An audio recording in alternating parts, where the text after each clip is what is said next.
বলতেছে বেলতুলি সলেমান ল্যাংটা, দোহাই ল্যাংটা, দোহাই ল্যাংটা, কাটা কেল্লা, কাটা কেল্লা, কেল্লা করে আল্লাহ আল্লাহ। এই ধরনের নোংরা গান গাইয়া পাবলিককে পাগল করতেছে। ওই যে নামছে না বেলতুলিশ, হাই রে শয়তানেরা, বুঝতে পারছেন? কয় বেলতুলি কি কি বাবা? হ্যাঁ, বেলতুলি সলেমান ল্যাংটা। নামটা নবীর নাম, সুলাইমান আলাইহিস সালাম নবী ছিল না? কথা কর না কে? দাউদ আলাইহিস সালামের ছেলের নাম সুলাইমান, সে নামটা নিচে সুন্দর নিয়া বলতেছে বেলতুলি সলেমান ল্যাংটা, দোহাই ল্যাংটা, দোহাই ল্যাংটা, কাটা কেল্লা, কাটা কেল্লা, কেল্লা করে আল্লাহ আল্লাহ। এই ধরনের নোংরা গান গাইয়া পাবলিককে পাগল করতেছে। একটু জোরে খন নাউজুবিল্লাহ। এগুলো গান গাওয়া কি শিরিক? এগুলো শিরিক, এগুলো গানের ভিতরে বিচ্ছিরি কথাবার্তা। কাটা কেল্লা, কাটা কেল্লা, হাই রে মুসলমান। হ্যাঁ, ডিজে বাজায়, চাচা ঠিক করছে, ও ডিজে বাজায়, ডিজে বাজায় এগুলো গান বানাইতেছে। ল্যাংটা বাবা, নাউজুবিল্লাহ খান, আস্তাগফিরুল্লাহ। আমাদের সমাজ গেছে কোথায়? তালা বাবা, সালা বাবা, ল্যাংটা বাবা, লাউ বাবা, কদু বাবা, বাবা দিয়ে ভরে গেছে। এ দেশে পীর আছে, মুরিদ নাই, ঘরে ঘরে পীর। হ্যাঁ, এমনও পীর আছে এক ওয়াক্ত নামাজ নাই, আছে না নাই? মুখে দাড়ি নাই, আর আবার ডুগি তবলা গান বাজায় আর কয় পানির ভিতরে জ্বললে বাতি ঝড় বাতাসেও নেবে না, ল্যাংটা বাবার মুরিদ হইলে নামাজ রোজা লাগে না।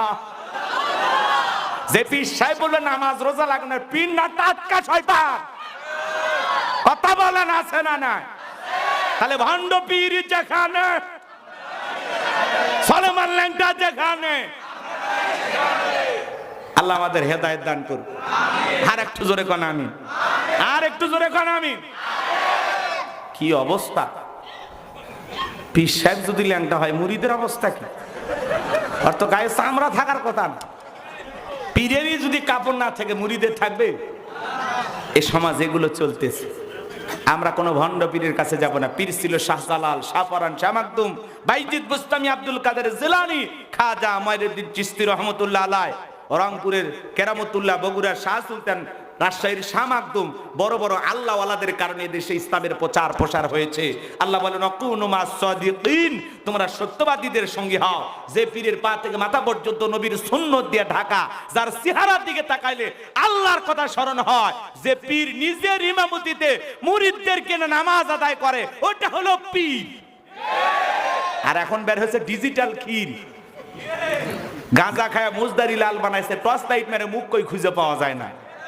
ওরাই তো এগুলো আজে বাজে ডুগি তবলা বাজায় গান গাইতেছে।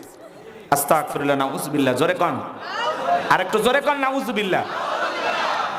বাজান গো আমার, লম্বা করার কোনো সুযোগ নাই। তাহলে বেলাকে এদিক কষ্ট হচ্ছে,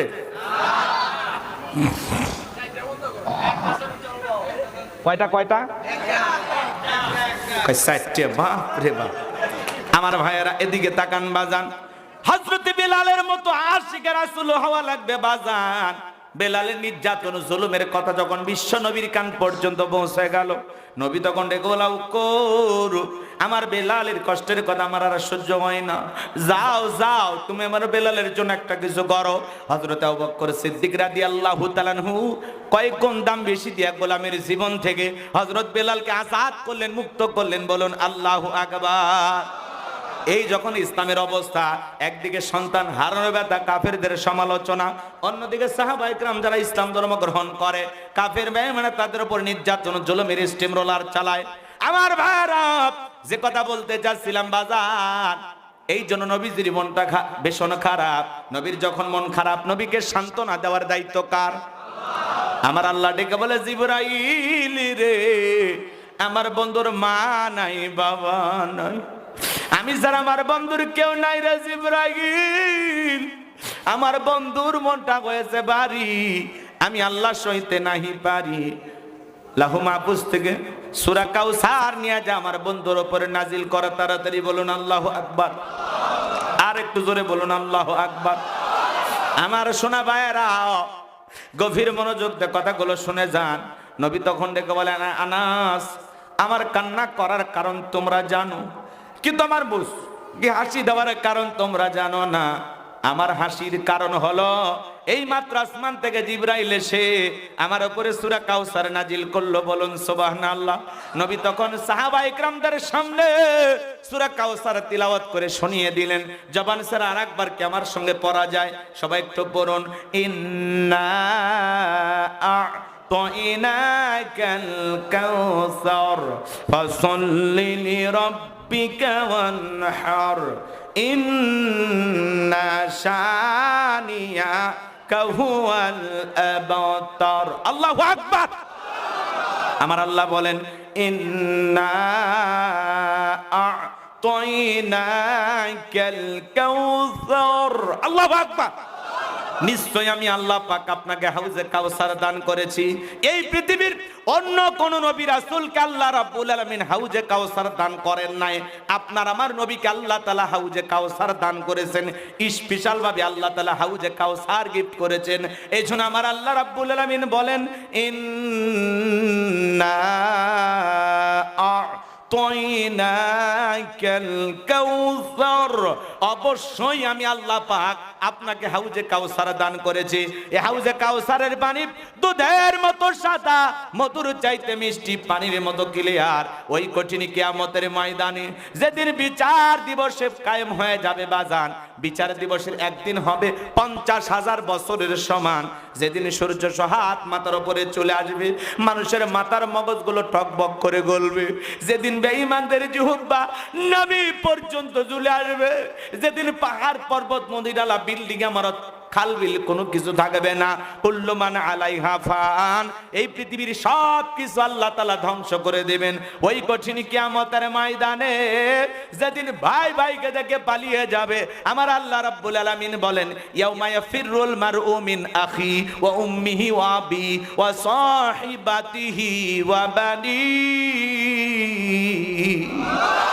আমার আল্লাহ বলেন, সেদিন ভাই ভাইকে দেখে পালিয়ে যাবে, মাতা পিতা পালিয়ে যাবে, স্ত্রী পালিয়ে যাবে।